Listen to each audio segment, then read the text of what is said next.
at the Kenya Association of Manufacturers, that is KAM, and as well Honorable Geoffrey Ruku, who is the Mbeere North Member of Parliament. Joining us virtually is Ruth Kinyanjui. She is an economist. And now to you, Honorable Gakuya. Over 300 companies are dissolving, with 150 others intending to dissolve. This is according to Joyce Koech, who is the registrar of companies, in a Gazette notice dated 3rd. Are you worried by these numbers? It's very worrying. And one thing I would tell you, Joe, and this is something that should be considered. Assume you register a company today. Probably per year you manage to get only one job. That one job you are not paid. And at the end of that particular year, you are supposed to renew a license by NCA with a magnitude of 300 Kenya shillings. Every year that license you must renew, whether you have done any business or not. Surely, one way utakuwa ukiiba ili ukiendelea kulipa tax license kama hizo. Those are things that we must consider. That we are saying we have already taxed more than enough. Our tax regime is not at all at the best environment. You must consider your neighboring countries. What are they doing? So that at least you cannot be on your own, on your own set. We have Ethiopia here. Ethiopia is supplying us with power. That power reaches in Kenya with only 6 shillings per unit. We generate our power, which is our local power, which is more than 20 shillings, Kenya shillings. How? Then we should forget about our own power and then import power, which is more cheap. And which is more cheaper. You must ask ourselves, ni kisugumuti gani hii? Kwamba tunajenerate our local power, inakuwa so costly kuliko ile tuna import. Then we should close completely your power yetu to import kwa sababu Ethiopia wako na enough. Now, let me tell you, why we are finding companies closing is because we don't have what we call conducive environment in terms of cost production. Stima ya Ethiopia, consider the level of it. This is Uganda, this is Tanzania. An investor will just move to where he can be able to compete in the market. Because here, he manufactures products that he cannot be able to compete with and manufacture in Uganda. He can't be able to compete with the manufacturer in Uganda, in Tanzania. He can't be able to compete with the manufacturer in Ethiopia. So what is he supposed to do? Is to move out, close the shop, and move to where the environment is good for the business. And that is it. I don't know why we are not seeing this. Not emotional. Not emotional. Allow him to submit. Not emotional. I'll be getting to you. Not emotional. You have your time. You have your time. So, Chacha, what I'm saying, if really we were in the mercy of this country, and we want this country to keep growing, then we cannot forget about industrialization. And I have no problem with skill export. That's okay. But let us not concentrate there. We need to build our own base, our economic base. Why are you forgetting our industrialization? And we are doing zero in terms of making it grow, making it generate. And that's the reason why the shops have been closed, the companies have been closed, because you are trying to generate and manufacture, but you cannot be able to compete with your product within the country. Honorable Ruku, Joyce Koech, Registrar of Companies, in a Gazette notice dated 3rd, stated categorically that dissolution of companies is now crossing over 300 in terms of the numbers that are actually dissolving, while 150 others have already expressed intention to shut down. The government is keen to export jobs. How about focus on ensuring these companies remain afloat so that they can actually employ Kenyans, with unemployment remaining still the biggest challenge? Chacha, you know, numbers never lie. It is good I point out a number of key economic indicators that has improved from the time President William Ruto took over office. One of them is the fiscal deficit, reduced from 8% to 4.3%. And that's a fact. On paper. Not on paper. Go to Central Bank of Kenya, you'll be able to get a fact. Okay? The current account I deficit. still argue that on the fiscal deficit, even before making a second point. The current no. At the beginning of every financial year, that tends to be the case. But by the time we close the year, these are supplementary budget. These are facts which you can confirm. For instance, if I tell you Kenya shilling as step price, that's a fact. If I tell you the treasury bills are now at a single digit, that's a fact. If you can even open your newspaper. The first point. Just open your newspaper. No problem. Go to the treasury bills. Let's go to the. No. For instance, go. Chacha, you have a paper there. Go to the treasury bills. Tell me whether it is at a single digit at the moment. It is. That is a very strong economic indicator that we are in the right trajectory. I'm taking you back, Honorable Ruku, to your first point. Allow me to Number three. I have to prosecute my case, so that you have asked me a question. I'm getting back can I prosecute? To the first point of the fiscal deficit. For instance, Honorable Ruku, the ordinary revenue targets in the last fiscal year were 2.4 trillion Kenya shillings. We only got 2.1 trillion Kenya shillings. What are you talking about? The revenue targets. The ordinary revenue in this case. So we had a shortfall of over 200 billion Kenya shillings. So much as you're talking about the fiscal deficit being reduced, that is just on paper, because at the end of the fiscal year, we tend to have that increase due to the revenue shortfalls, Honorable Ruku.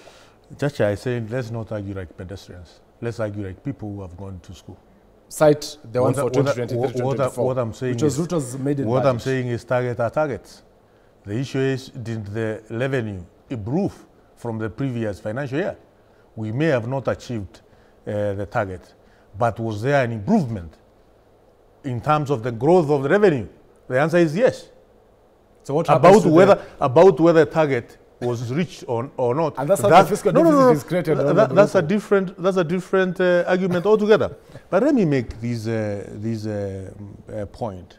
As we say, companies are winding up. Kenya, year 2024, has been ranked as the first African nation in terms of startups. The money raised through venture capital coming to this country is the first in Africa, leading South Africa, leading Egypt to about over 700 billion. And there are several companies which have benefited from this, and they are operating here in Kenya. Well, startups. So Kenya is becoming a startup nation. The other startup nation we know of and we talk about is the state of Israel. Okay, is one of countries in the world which has the most promising startups in the world, and which makes a huge amount of money. Before getting to Kenya in Africa is number one in the year 2024. On your point of the fiscal deficit. Venture capitalists, Chacha, cannot have confidence in startups in our nation if the economy is totally in the wrong direction. Well, impossible. Kindly put into perspective the whole issue of what happens to a budget that revenue targets are not met. Does it widen the fiscal deficit? So we end up having, on paper, good numbers, boasting of 4% or even less, of course, in terms of the fiscal deficit, but end up with a bigger fiscal deficit forcing us to borrow more.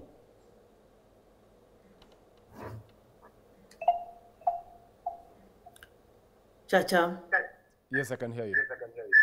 Yeah, I think one of the things that we really have to look back, because I don't know if you can still hear me. Yes, I can hear you. Proceed. We'll be getting to Ruth shortly. Chacha, you can hear me? Yes, I can hear you, Ruth. Proceed. There's something wrong. We'll be getting back to her shortly. Alando, paint to us a picture of how companies are actually, due to overtaxation, are being forced to close down Or if some of them even migrate to other countries, neighboring countries? So the reality, there are two factors that are contributed to those closure of the companies. One is internal factors and external factors. Internal factors are things that we have talked about earlier on.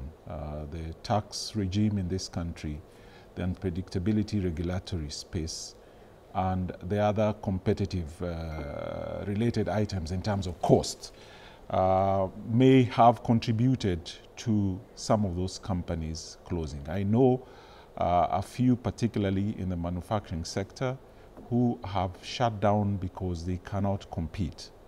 And they cannot compete if I take only one factor of production, which is the cost of energy. If you look at the region, in comparison, we are 70% expensive in terms of power compared to our EAC counterpart, even as far as South Africa, for that matter. And we need to address these issues that make our companies uncompetitive. So those are internal factors, those regulatory and related tax issues.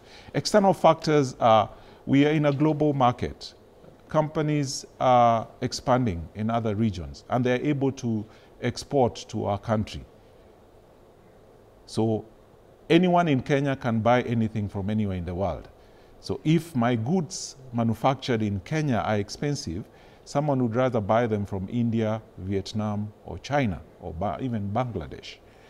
So that are external factors. The international market is open for anyone to import any item. If our competitiveness does not match the global competitiveness, then definitely our companies are at a loss. So we need to have a clear conversation on how are we going to sustain our local companies, our local manufacturing. That is a clear conversation. Mheshimiwa Ruku, you have mentioned about Kenya being ranked as the best in the startups. So we could be starting but end up winding Exactly. them. So the conversation is, how do we sustain those startups?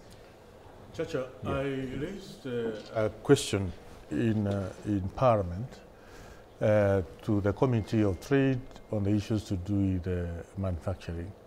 And my brother, Honorable Akuya, chairs the committee. The Trade Committee. Yeah, of Trade.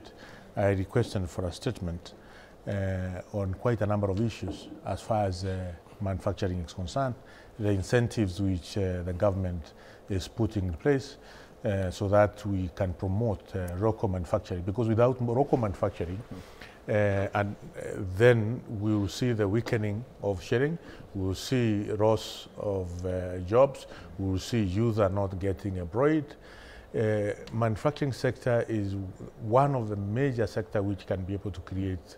So you're also concerned with the winding up of one of the major sectors which create employment. And that's why I stood on the floor of the House requesting for a statement from the chairman of Trade and Investment Committee, who is sitting right here with us. And after several weeks, or I think a month or so, he came up with a reply of my statement. But I can assure you that reply was not conclusive. It was not conclusive. But the member, you're being faulted, Honorable. But the member has he was not in case of any response that actually was not did not heal his thirst. Actually, he's a member of what the was House. dissatisfactory in that report? So the question is, how come? He cannot cry. How come? No. Like how come? A petitioner from outside can cry. He has all the tools. How come? So what did you figure out during, of course, while looking into He's the chairman of the the committee. He should be telling us. the chair of the He was committee. discussed about issues to do with EPZ and special economic zone. And we responded to him very well. Yes. And we have a very big failure as a country. Today, we have a sleeping giant in Naivasha, which is Naivasha Special Economic Zone, where we have a railway on the door, a tarmac on the doorspot. But in fact, for the last 10 years, nothing is growing there. We completely ignore to budget for such important Chacha, giant. as the chairman of the Committee on Trade and Investment, Mheshimiwa Gakuya should be telling us this is what the government has put in place. This is what I have done as a chairman of investment and trade and investment to ensure we are going to see changes in manufacturing sector in our economy. But he's here as a chairman of trade. A chairman of committee, a chairman of committee in the parliament. Joe, I can tell you, is an acting minister. He's a man the problem is resources. On behalf of government. The problem is resources. The problem is the resources. Budget. When you do budget, yes, and you approve the budget, but the treasury fail to disperse the resources, how do you proceed? Let's allow Alando to submit. Now that I have the chairman of the committee and I have the member of parliament, there are things that are just, we don't need the budget. For example, on the regulatory burden, we'd want to know what your committee is doing in regards to the regulatory burden for business. We want to know what your committee is doing in regard to taxes in this country. We want to know what the committee has suggested in regard to the cost of power. Yes. Some of these do not require a budget. Yes. It's just a policy decision to be made. Yes. Honorable Ruku, address the issue especially of cheap imported goods compared to the ones that are locally manufactured, tending to, of course, be a bit, to appear more expensive because of the regulation aspect that Alando is raising. I just want straight away to respond to him. One, the issue to do with power. The issue to do with the power are vested under the Departmental Committee of Energy. We have tried to address this matter on a joint forum. But as of now, the report from that particular department is at the floor of the House to make sure that there is change on matters how the contracts have been done previously at the KPLC, where the suppliers has been spawning twice or thrice without any sweat. I can tell you. That problem is well taken care of by the by departmental committee. Matters to do with what we call taxes is basically under what we call the Committee of Finance. And still we have a discussion with that particular committee. We have taken the case to the committee on what we expect to be done for the industry to grow and to give room for the manufacturers to boom up. One, there is no way that you can expect to have what we call a clear competition platform without taking concern of cost of production. That the power has to apply.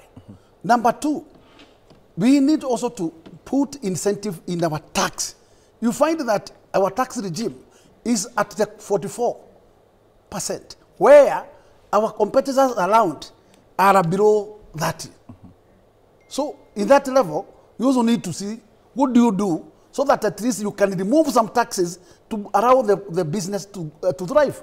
Well, Honorable Ruku, and earlier on you had alluded to the fact that we have stabilized our pump prices. Now, here's a comparison. Let me also give you the reason why the competition between import and the locally manufactured are not meeting. Assume the any import, actually we have put what we call import duty. Of course, import duty. And let me tell you, people are still importing, paying that duty and making profits. That tells you you have a problem within your domestic measures. You need to think, why? If it is this big issue, the big monster is power, and especially industrial power. How do you sort it? Kama tumesema mumias, mambo ni matatu. Hata hii ya KPLC, weka mambo tatu. Malizana nayo. Ruku, just getting back to what you stated earlier, that at least we've stabilized our pump prices. Now, here's a comparison of the same in the East Africa community. Now, Kenya, petrol is selling at 176 shillings. In Uganda, it's 169. In Rwanda, it's 152. In Tanzania, it's 146 shillings. So Kenya, 176, Tanzania, 146. That's a difference of 30 Kenya shillings. Now, for diesel, in Kenya, it's 165. What was the price in Uganda? 2 years ago in Kenya? In Uganda. No, here in Kenya, what was the price Honorable of Ruko, petrol allow me 2 to years complete. ago? In Uganda, it's 163. In Rwanda, it's 155. And in Tanzania, it's 138. Diesel is what I believe manufacturers get to use. So if in Kenya, it's 165, in Tanzania, it's 138, Alando. Will that difference actually matter when it comes to the performance of these manufacturing companies? Definitely. A difference even of 1 shilling for anyone producing volumes is a huge impact. So any difference would be beneficial to the manufacturers and to the final costs to the consumer. But if you look at the taxation regime in terms of the petroleum, we have a lot of numerous taxes. And this conversation needs to be made clear that if we're doing comparison with our regional counterpart in terms of taxation on fuel alone, we are still very expensive. And these taxes that we are collecting, are they supporting the growth of industries? Are they supporting the growth of the infrastructure? Because that's another question. We may collect taxes, but we are not seeing infrastructural development. Again, it raises another question. Honorable Ruko, I'm coming back to you. Allow me to engage Ruth quickly. Ruth. No, it was me. Yes. We had not engaged Ruth. And Ruth, we had not engaged Ruth. I'm coming to you. My thought of right process. Proceed, Honorable Ruko. You see, I can't be seated here, Chacha, listening, and let me tell you what we should do. What we should do. Whether you like it or not. What we should do. Allow me to prosecute my point. What we should do as far as power is concerned. One of the factors which has rendered power to be very expensive in the Republic of Kenya is independent power producers. Correct. Who have power purchase agreement with the government, with the state, spanning to 40 years, 50 years. And this power purchase agreement cannot be dissolved. If you dissolve them, then the government stand to pay huge penalties and damages. And these power purchase agreements were not entered into during this administration. Actually, there's no single power purchase agreement which has been entered into during Kenya Kwanza administration. Which administration? It is a previous administration, Mwai Kibaki administration and Uhuru Kenyatta administration. Which Ruto served as the deputy president. It's okay. He served. He was not the president. Now, what do we do to ensure that this expensive power purchase agreement which government entered into that are not going to be dissolved, at the same time, they can be cheaper? That is the main question, which the Departmental Committee of Energy and the Minister of Energy, they should sit down and come up with a solution. The other important thing which we need to do is we need to make KPLC a more commercial entity in terms of, let's see competition in terms of power connectivity. And today, it is only Kenya Power which connects households throughout the Republic of Kenya. Is it possible to decentralize power connectivity from KPLC in such a way that we have competition? Now, on pump prices. Listen, the more you connect people, the more you get rewarded. On pump prices, the difference. I'm not talking about pump prices. I'm talking about connecting power to households in the Republic of Kenya. That's well noted. Listen. Let's progress. Listen. Today you'll be told that we have oversupply of power. But when you go to our villages, my constituency are 684 villages which have never been connected with power since this world was created. Let's go back to what you said about stabilizing pump prices. My point. The reason why what we need to do, the solution which needs to be done as far as getting our prices of power down is ensuring we have agents serving under Kenya Power, but are incentivized through the connection they make in our villages, in our rural areas. Number two, we need to bring down the cost of power purchase agreements which were signed in the previous administration. Now on the difference. The last one is pump My prices. brother, Honorable Gakuya, is the chairman of the Departmental Committee of Trade. You can't be the chairman of the Departmental Committee on Trade and Investment and you are not offering solutions to the Kenyans. The solution which Kenyans want in terms of investment in our nation, in terms of manufacturing in our nation. You must be worth the seat. You seem to be avoiding this Honorable question. Gakuya, You seem to be avoiding this question. I'm coming to the last one. Power? You have said the problem in power. How do I deal with it? The power is killing our industrial organization. I have just given solutions as far as power is concerned. I can also give solutions on when I asked several questions on manufacturing sector. I have my own solutions. I have my own answers. Now, on the pump prices, but the answers which was given by the committee were completely underwhelming. Honorable Ruku, I know you're keen. And before the chairman of committee brings this question, before the chairman of committee brings answers, you have have to tell the ministry these answers are underwhelming. You know, give us proper answers. For the interest of time, allow me to take a short commercial by the honourable member. When we come back, I'll still be of a departmental committee should do. Ruku on the difference in these pump prices. Kenya petrol 176 shillings, while in Tanzania it's at 146. Also, the comments of our economist, that is Ruth Kinyanjui. We'll be right back and keep the conversation going on social media platforms at K24 TV, at John Church as well on SMS, and WhatsApp numbers on the bottom of your screens. We'll be right back. Stay tuned.